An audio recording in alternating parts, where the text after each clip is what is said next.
欢迎您收听民间恐怖故事。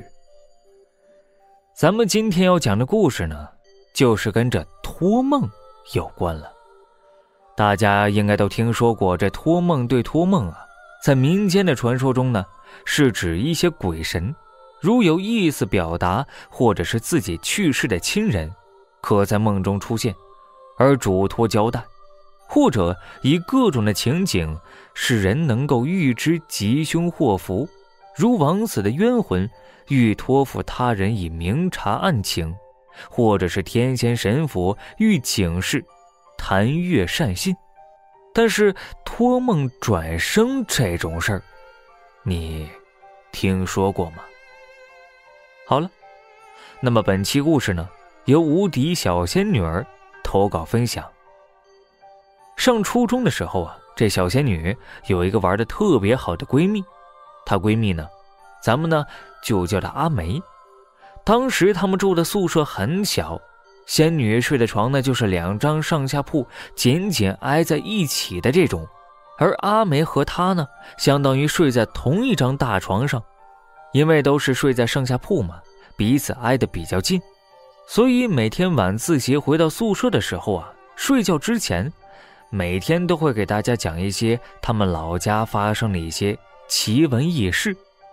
这阿梅家呢是信佛的，老家就是住在农村的，就是这种老房子。听她说呢，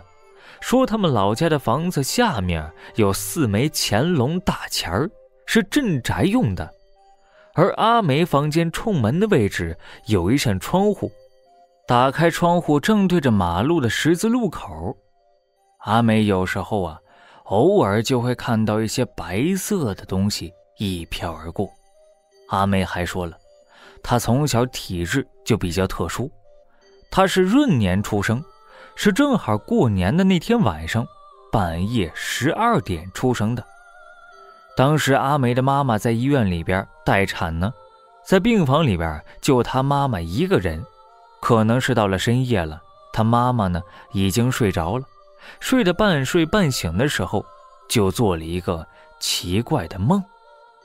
在梦里边呢，就梦到这病房的墙角里有着一个梳着荷包头，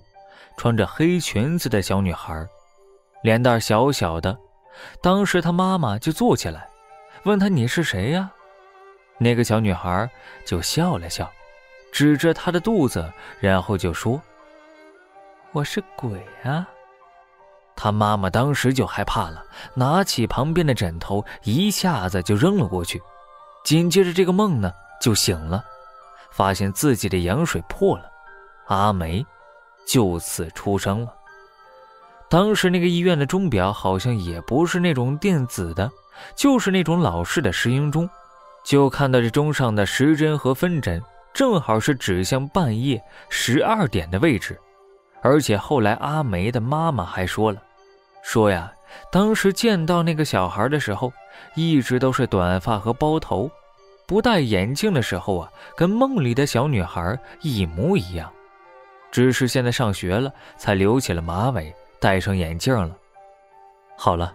故事到这里就结束了，感谢您的收听。故事来自网络，不足为信。